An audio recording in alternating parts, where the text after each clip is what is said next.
Welcome to Interesting Enough. He is Trey. I am Nolan. Thank you guys so much for joining us once again. This is your first time listening to the podcast. Thank you guys so much. We got a lot to get into today. Trey, man, what's going on? How you feeling?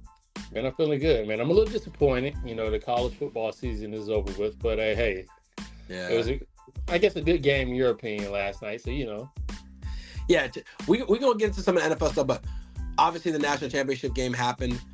Trey and I disagree about how good the game was. So obviously everybody saw it. Michigan's the national champs. The game ended up being a blowout towards the end, but it was close there for a little while. Trey, why did you think the game was bad? Because I just personally feel like your expectations was too high for the game in general. So maybe line up what was your expectations for the game, and maybe that's why you think the game wasn't as good as it should have been. But my expectations, I mean, they are high, but it's the national championship, so I don't think that it would be Mm-hmm. wrong not to have high expectations. And the way I would compare it is to if we watch the two semifinal games, whether that be Washington versus Texas or Michigan versus Alabama, those games seem like back and forth battles to me. You know what I mean? It was Right. like a tug of war. Every time you turn around, somebody else was in the lead or somebody else was prowling. Whereas the Michigan game, Michigan versus Washington, I know that the score at one point was 20-13, and you could say, hey, Washington's only 7 points away from tying this game up. But it never felt like that. Like when I watched, because I was listening to this game, talking with our mutual friend Hakeem. We watched like Mm-hmm. the whole first quarter together. Once they got the ball, Michigan did, and they ran up the field so easily in like 6 plays and scored, only running the ball.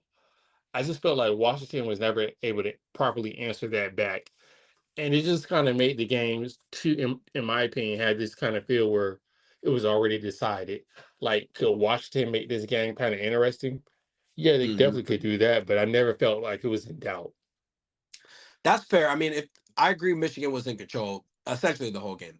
Yeah, Now, the first script, like we talked about, I mean, it's the first drive of the game. We got to see what happens. but it was too Now, easy. But I know what you mean. but now, how I felt, where I felt how you felt the second time they scored. Then I was like, okay, like you know what I mean? Like they might run away and hide with this thing. However, I was just holding that hope because we had seen Washington's offense be so high, so prolific. It's like, hey, at any moment they can kind of strike, so I don't want to panic. I think what happened was it happened to me in the third quarter because I will say this. The reason I say that I think the game was still compelling to me, it wasn't exciting, but we got to be fair. Washington's defense stood up a lot more than we probably expected in that third quarter. Oh You know yeah, what I they mean? they did. And they made it a game when it really probably shouldn't have been a game because Washington was struggling offensively. And the one thing we didn't expect was Washington's defense to be the thing that showed up, and they did, and they made a bunch of plays, and that was kind of, it was compelling in a way that the game was close, but it wasn't compelling in the way you were talking about it in scoring back and forth. But at the end of the day, I knew it was over when Michael Penix was over there seeing ghosts. And when he was missing throws that he wasn't normally missing, because even when the pressure wasn't there, he thought the pressure was there, and like vice versa. And it seemed like he never kind of really had a handle on that the whole time. And then they smacked Boy in the ribs one good time, and then it was a wrap. But You know when what I they mean? It smacked him just in the ribs, it was already over by that point. okay. It was already over by that point, so probably a little bit before that. I think we could probably agree. Looking back, one of the biggest points of that game is that throw to Adunze that he misses on fourth down. Oh, That was the one where you felt like, man, if he catch that. Now they still ended up like recovering and scoring later in the half, but that just felt momentum wise. Is to your point, you probably feel differently if he catch that one, and they continue that drive and score. You're like, okay, whatever has happened to this point, we kind of back in the game. it's not even continuing to drive. If he puts that on the money, he's taking that to the house. Like we're not discussing anything. Right, exactly. Yeah. So I'm being nice about it. It's really a touchdown that he missed. And then if you saw, I don't know if you probably saw the replay, Trey. Like remember in the third quarter or so, because Penix was seeing ghosts, he missed the tight end wide open up the middle of the field because he was looking the other way. And it's just like he wasn't playing as crisp as he normally would. And I got to just give Michigan credit. I mean, they got pressure on him consistently, moved him off his spot, and that made a big difference. But to be fair, the better team won. I mean, like Washington, I think proved that they were one of the best four teams in the country. They beat Texas, and they should have been there. They deserve to be there. Oh yeah. However, even if they did play this game again, I don't think the game is going to be as much of a blowout as it was. But you're still probably going to pick Michigan because that physicality that they have on both sides of the ball is probably going to win out 9 times out of 10, and it won out yesterday. I think Michigan was the best team. Well, in hindsight, looking at all of this, I think Michigan was the best team in the playoffs, and I think the best team won it all. Now, I know in our conversation, you and me, I had picked Alabama to beat Michigan, but again, I said that I was just doing that because I was like, I'm not going to disrespect Nick Saban. If you give him a couple weeks to game plan for you, I Right, thought right. that he could beat you. And honestly, they put up a better fight than Washington did. Yeah, I mean, it's a game going into overtime with Alabama. It's not like, I mean, it's not like they. I mean, we could talk about that play call probably to the cows come home. Ugh, That yeah, quarterback sneak, but they put up a great game. And look, Washington too. They played excellent versus Texas, but I mean, if Quinn Ewers puts a good throw on Adonai Mitchell or whatever, yeah, I mean, we could be talking about this in a whole different way anyway. But at the end of the day, we just got to celebrate this, Trey. You and I've complained a lot about these college football playoff games being, and not just us, but everyone's basically complained about how these games are very boring and don't live up to the expectations. 2 years in a row, Trey, we got semifinal games that were elite. We probably all got the four of them, four. We all probably four of got, them. yeah, we probably got those four semifinal games were probably the four best semifinal games in the entire thing. Yes. Period. Like when you think about that New Year's with Ohio State and Georgia going down to the wire, Marvin Harrison Jr. getting hurt, and then that TCU Michigan game. Now the national championship game that year didn't ended up, it ended up being a blowout. But those semifinal games was where we got what we wanted, and I'm happy about that. Now going to the 12-team playoff. I mean, just a little quick outlook. I mean, how are you feeling about it? Because I think it's too I many love it. teams. That's my take on it. But we get a lot of games. So I mean, what's the early read on it? I know we haven't seen it yet.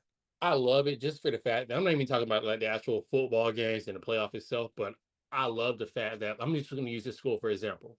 Ole Miss, a team where let's just say you and I were 5-star recruits.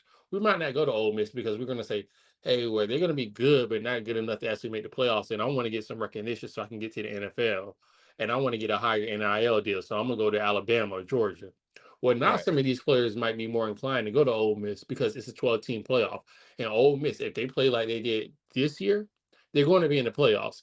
Now, I'm not saying that they're going to be the favorite to win, but I'm saying that that would encourage other schools to possibly get higher recruits, like an Ole Miss or a Mizzou, or hell, even maybe a Kentucky would jump in one year. Like it just leaves the door open for 5-star recruits to consider going to other schools that they might normally not have. Well, and to be fair, I mean the examples you gave are pretty good examples, but those are at least all SEC schools. I'm thinking about even the non-SEC schools. You know what I mean? We talked about the ACC. How about some of these schools in the ACC? Even if you don't win the conference, you finish second, you can get into the playoff. The only You know reason what I I didn't mean? name them is because I'm not sure if you finish second in these other conferences. We just have to see how it plays out. But I can see this being a whole other scenario where the ACC only gets one school, and that's the win. Yeah, you're right. I mean, it's gonna be hard. I mean, at this point, I gotta brief myself on who the hell is gonna be in what conference next year. Anyway, I mean, this is like I'm still not 100% sure because of all the movement.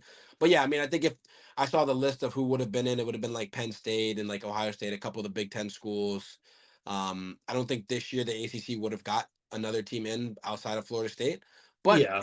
in a year, that can change, right? Depending on wins and loss records. But we're gonna get more football, right? So like at the end of the day, we're gonna get that.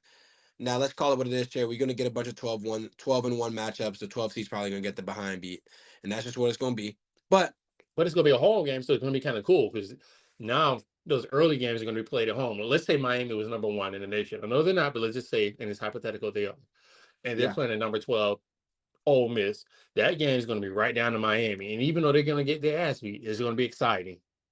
right. No, that's fair. And like I'm never gonna complain about more games. So I mean, I'm happy about that, and we don't have to really deal with any of the complaints about people getting in, not getting in. I mean, at this moment, I think Florida State might be still writing another letter, Trey, to like try Florida to State get need to into be the playoff. quiet.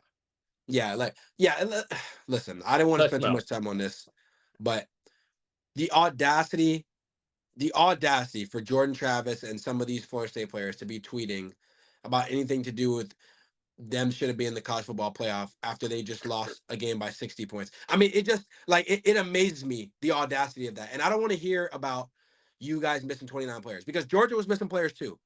Okay, Georgia was missing 60 players too. points. 60 points is not an excuse. And if you wanted to prove it so bad that you were as good, then play your guys versus Georgia. But you know why you didn't? Because you knew what was going to happen. If you played all your guys and Georgia played all their guys, you was going to get beat. Not by 60 points, but you were still going to get beat. That's the A- reality. And I do want Yeah. to say this. I got to get Tate Rodemaker, FSU second string quarterback, some credit because he was like, "Oh, I'm transferring. I'm not even gonna put this on the tape." Yeah, Smart yeah, guy. right. Hey, that was a Right, smart right. move, man. Right. And look, and it's a microcosm for the bigger thing for the sport. I mean, we got to incentivize these guys to play in these bowl games. I mean, the bowl season was by all and large pretty horrible, Trey. I mean, it's I think pretty the Bulls are horrible. going to disappear eventually. Well, I mean, can we incentivize these guys to? I mean, we used to be excited about bowl season, and like each week, I was like, looking forward to watching different teams for players I didn't see all year long, and I'm watching a bunch of backups, Well, and maybe at they the got to do smaller something about it. schools, they would be incentivized. Let's just say, for example, the Bulls, because you got 12 team playoffs now. So, like, it's going to be a lot of smaller schools. Like, let's just say Louisville versus Kentucky. Those guys might know, like, hey, we're probably not going to the NFL. So they might be incentivized to actually play in these bowl games. Now, I don't know if that's what people want to see, Louisville versus Kentucky. But, like, hey, that might just be the route we're going with these other bowl games now.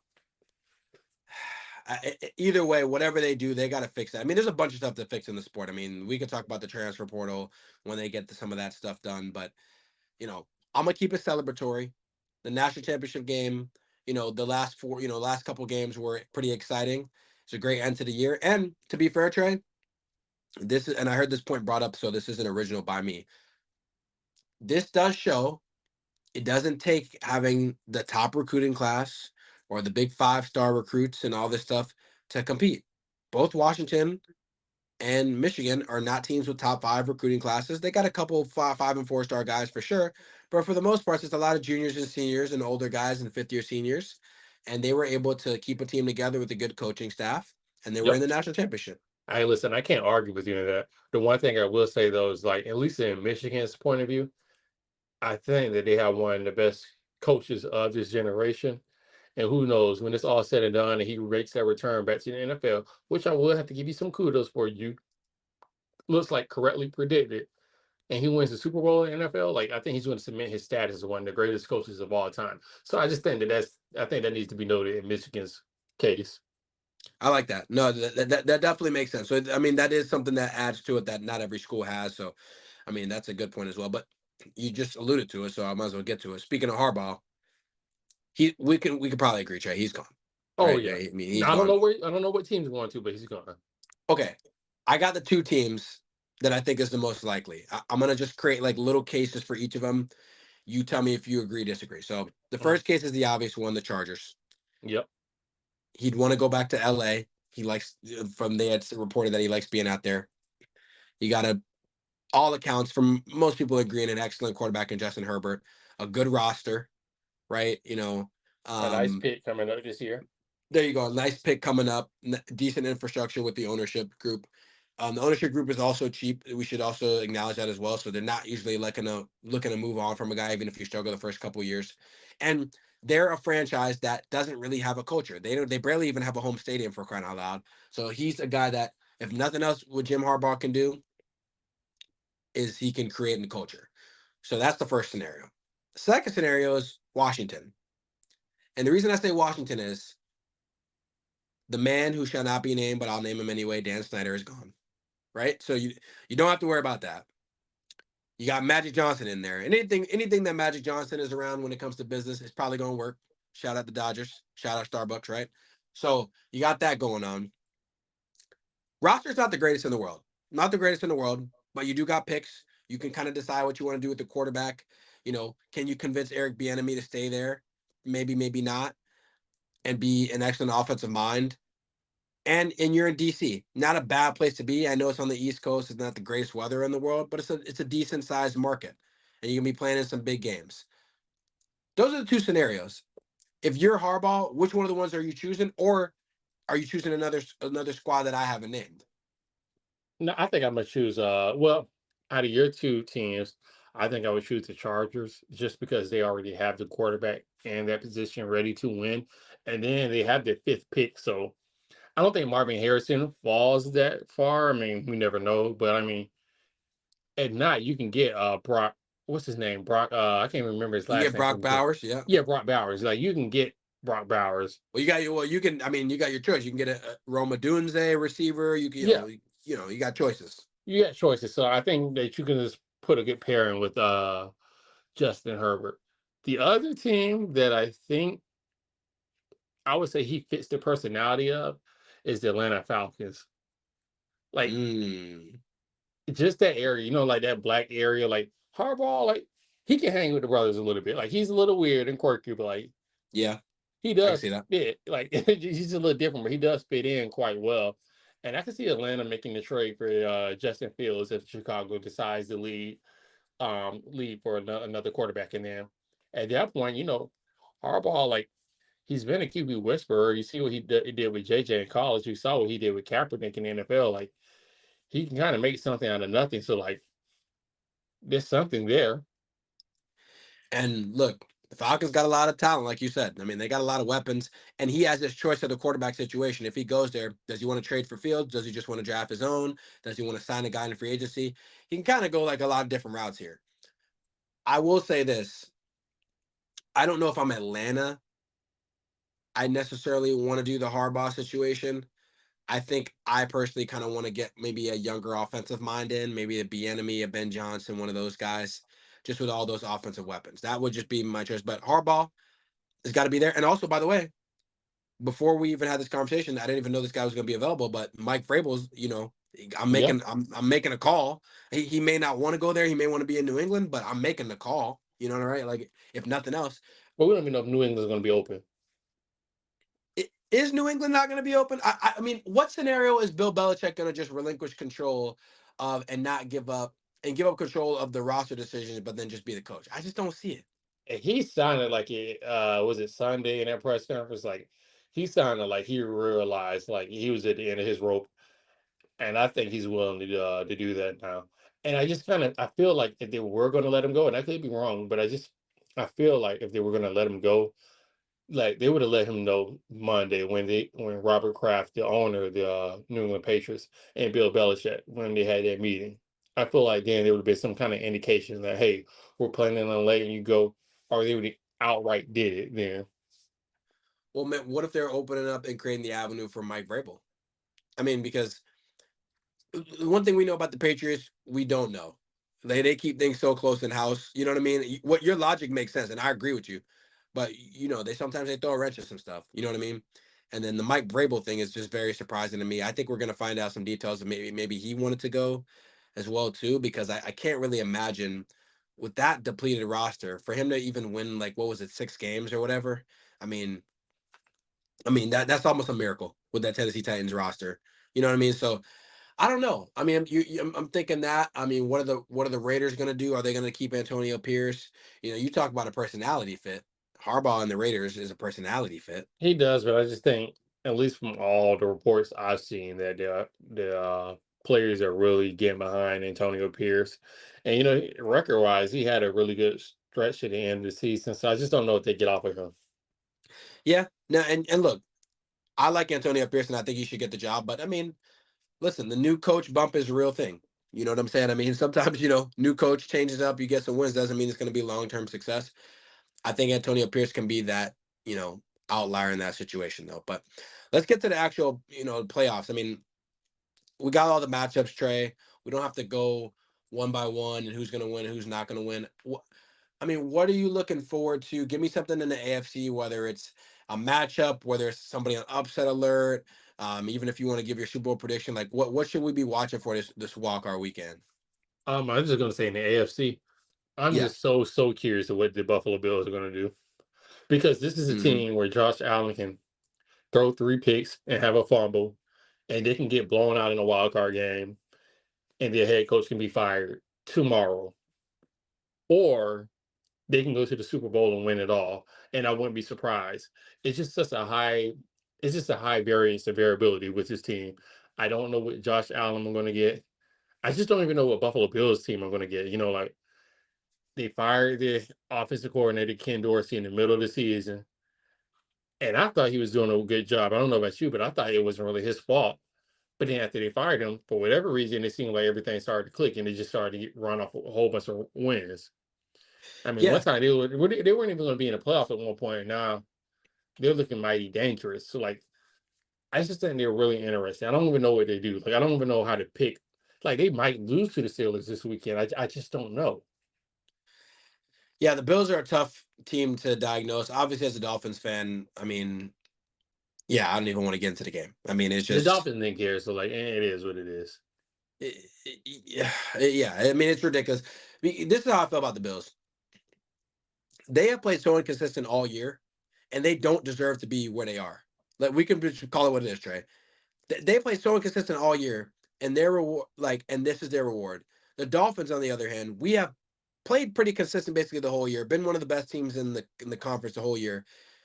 Lose the game on the last game of the season, and our reward is we got to go to Kansas City and play in negative temperature against the greatest quarterback in our generation. But The hold up. Bills can be inconsistent all year. They can lose to the Broncos, lose to all these teams. Their reward is they win the division, they get a home playoff game, and they play. You and I can agree the worst team in the playoffs in the Pittsburgh But Steelers. let me stop you real quick. If the Dolphins would have won that game, then they would have had to play the Bills. And I think I'd rather play Kansas City, even though, like you said, they had the greatest quarterback of our generation. No, I no, no, no, no, I rather no, play Kansas City than the Bills right now. no. You know you wouldn't. The Dolphins Yes, would I have a do. home playoff game, Trey.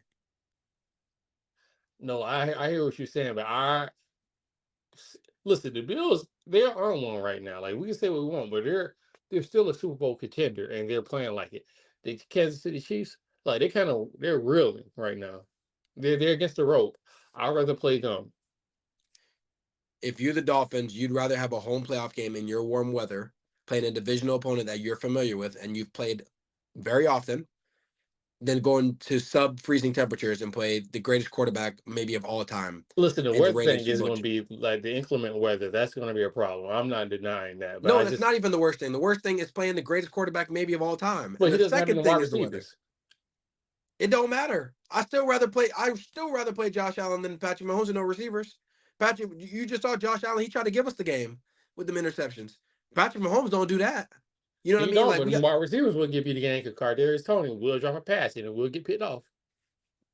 yeah, he'll drop a pass, but it may happen once. Josh Allen might throw three of them things. So you know what I'm saying. So and then we might get a Stephon Diggs rant and we good.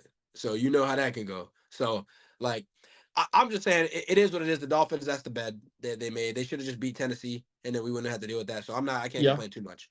But I agree with you with the Bills thing. You just don't know what you're gonna get. Like you just have no idea. They can make a Super Bowl run. They can get knocked out in the first round. And I agree with you. If they do get, I don't think the Steelers are gonna win. I mean, I can't, you They know, had Mason Rudolph back there. Like they shouldn't.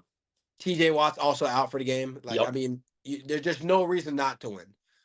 But if it gets weird and they lose that game, oh McDermott, I mean, he's gone. They Oh, they might they get him might out of the paint. they Like you might fire done. him before he gets to the locker room. I mean, it might be like but I don't think that's gonna happen anyway. And I think he'll save his job in that respect. But what I'm looking forward to in the AFC Trey is your boy Lamar. And obviously we won't see him this weekend, and so we'll Oh we'll get yeah. to him. And here's what I want to say. Trey, Lamar got to get the he has to get to the Super Bowl this year. And here's what I'm gonna say why. When you look at the AFC, it's never gonna be easier than it is right now. The AFC is so stacked with either good teams and good quarterbacks. Let's go down the list. Forget the teams that are even in the playoffs right now.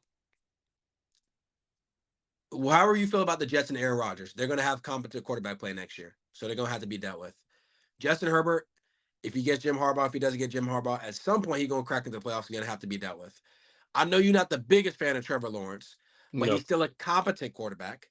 And if he's in there, he's going to have to be dealt with. And then that's not even including the teams that are currently going to still be in it and probably going to be in it in the next couple of years. Tua with the Dolphins, Josh Allen with the Bills, right? Joe Burrow is not even in this year. He's going to be in it. So you're looking at the AFC, and it's like you're missing some of the main guys that you're probably going to see in recurring characters.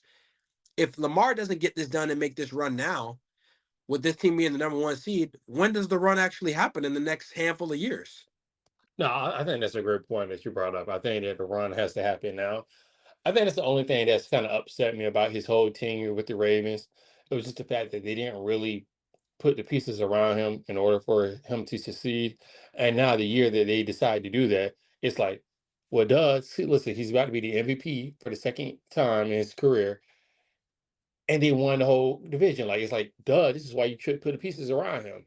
Right. And I think it's just unfortunate that he might only get one real crack at it. Because again, we said next year and the following years, the outlook of this conference seems to be so strong that it's a realistic chance that he never gets another look at the Super Bowl like he will again this year. That's realistic. And I just think it's kind of unfortunate. I don't want to belabor that point, but it's just like, man, you really should have put some pieces around him a couple years ago. You know what I mean? Yeah, and here's the only saving grace. He's going to be a part of the mix every year, so that's a good thing. So I'm not going to say like he just can't beat those guys. And a lot of his good weapons now are young. When you look at the Zay Flowers and Bateman, and then even on defense, Kyle Hamilton and some of these guys, they're young. So their young core for the most part is going to be there. But man, it ain't gonna be easier. I'm not saying it's easy right now, but I'm saying it won't get any easier than it is now. Oh no, this is the best outlook I think he will have in his career as far as making it to the Super Bowl. Exactly. Yeah, and I agree the same way. Let's look at the NFC. So a lot of different matchups. I think the NFC is a little bit more cut and dry, but Yeah. maybe not. Is there anything that's standing out to you, like when you look at the NFC? Like, what should we look forward to? Again, I think NFC is more cut and dry. I think you hit the nail on the head when you said that. But I will say this one thing I am kind of curious about the NFC. It's two teams. It's the Eagles and the Cowboys. I hate I hate to bring up the Cowboys, but it's just like when are you finally going to do something in the playoffs? Right. Like just that I'm not even going to touch you anymore than that. Like just when are you going to do something? And then as far as the Eagles, it's like man, they're self imploding right now. It's just kind of like I know this is crazy because they made the Super Bowl last year, but this is kind of like Nick Sirianni. Are you going to be here next year? Like it's almost looking like it's getting to that point. So like it's just kind of I'm kind of curious to see how these two teams shape out. But at the end of the day, the 49ers, barring any kind of injuries like they had last year, they might be the best team in the whole league. I mean, I'm going to give the respect to the Ravens based on what they did towards the end of the season. But the 49ers are a really, really good team. And I don't see another team beating them. All right. So my thing for the NFC is, and I basically agree with everything you said, except the 49ers piece. And I don't really have great logic for it. I just feel like the 49ers team is almost cursed in a way. It's like they actually have everything going for them on paper and they should win, but like they just sometimes not going to find a way to win when they need to win it. Now, maybe that game is the Super Bowl. Maybe I don't think they're going to get upset in like the second round or anything, but maybe it's the NFC Championship game. But I just feel like if they run into a Cowboys team again, if they run into, maybe the Eagles make a run here, heck, dark horse Rams. You know what I'm saying? Like, I don't think the Rams are going to the Super Bowl, but they could definitely beat a team, you know what I mean? Especially with that experience.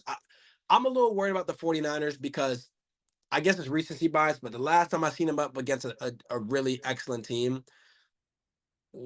was the Ravens. And I know they're not going to play a Ravens caliber team, but it was worrisome, Trey.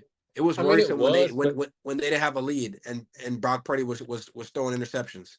I just think the Ravens had a really good game there. And I know that the Ravens are a really good team, so I guess that's not saying a lot, but I just think that game went just about as bad as you can have it go for the 49ers.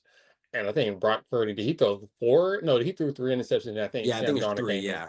Yeah, threw another one. I just don't think we're going to see another game like that. I just think the Ravens might be the best team in the league. And when it's all said and done, at the end of February, you and I might be looking or talking to each other and saying, yeah, the Ravens were the best team in the league and they won it all.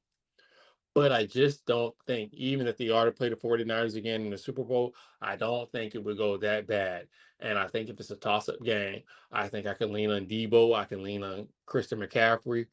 Like I can lean on IU Kittle. Like there's players I can lean on. Like Right. hell, I even like Purdy a lot. I mean, I don't know how you feel about the whole game manager take. He might be a game manager quarterback, but he does enough for them. So like, what else is there to say? Yeah, I mean, I never really got too big into the game manager conversation because I mean that's what the job entails as a quarterback for the most part. I mean, it's kind of like semantics when you get into like the naming of it. Like I know Cam Newton kind of brought that up and like difference makers and stuff. I mean, to be honest with you, a lot of those guys are difference makers, and it's not shots or anything like that. But those are guys that don't end up really winning the big game. You know, the Michael Vicks, the Cam Newtons, stuff like that. It's like, you know, they're exciting to watch and they make great plays and they do win. But I just need a guy that will just take control of an offense and lead us to victory. They could just be the point guard. I don't need them to go get 40. You know what I'm saying? So I don't Yeah. really care about that part of it. And Purdy's proven that he can do that till at least to this point, but we got to see it in the playoffs. Like everyone else gets held to the same standard. Brock Purdy's going to get held to the same standard too. He got knocked out last time with injury. Let's see it happen. So anyway, I'm excited for the playoffs in general. I'm just excited for NFL playoffs. You know, we've been waiting for this for a long time. It's the most exciting time of the year. We didn't even touch on the NBA stuff, but we're going to get to that next time. I want to thank everybody so much for joining us once again. Again, do us a solid, like, subscribe, run all the platforms, Apple, Spotify, YouTube, all that good stuff. Check us out. Check us our content on IG. We're going to drop some shorts and some videos for you guys as well. And tune into the playoff, man. We're going to keep it updated with you once a week. Let you know what we got going on. And we got a couple ideas coming up, you know, after the NFL season and stuff. So stay tuned and tapped into us as well. And of course, I'm going to swing it to Trey. Again, like you said, you know, you can check us out on YouTube, the YouTube Shorts, IG, you know, we're on all the major platforms, Spotify, Apple. I want to thank you guys so much for joining us today. Also, I want to give a special shout out to Hakeem. He did win the Fantasy League. Nolan, you came in second, so job well done. I didn't mention it. I just want to say, this is going to be a little humble brag, but I did sacrifice the last game of the year. I did not start Josh Allen because he was going against my squad with the Dolphins. So just off of loyalty, I couldn't start him. However, to be fair to Hakeem, I did calculate it, and Josh Allen still wouldn't have gave me enough points to win, so I would have lost by a couple points anyway. But yes, congratulations to Hakeem, who, by the way, he's the winner of our March Madness, and he's the winner of our fantasy. So I don't know what everybody else got to do. March Madness too? Yeah, he won March Madness too last year, and that's coming up in a couple months. So he won that. He won this. So I don't know if he's rigging something. I don't know if we got to get something together, but he's winning everything. So yeah, congratulations. Yeah, congratulations to him on that as well. But yeah, go ahead. Oh yeah, but yeah, well, congratulations, Hakeem. I didn't really know you were that good at it, but yeah, thank you for everybody that participated. We hope to have that again next year. Like you said, we have some special podcasts coming up soon, and again, like you did say, we have March Madness coming up in a few months. So join us there and participate in our March Madness as well. But until next week, peace. Peace.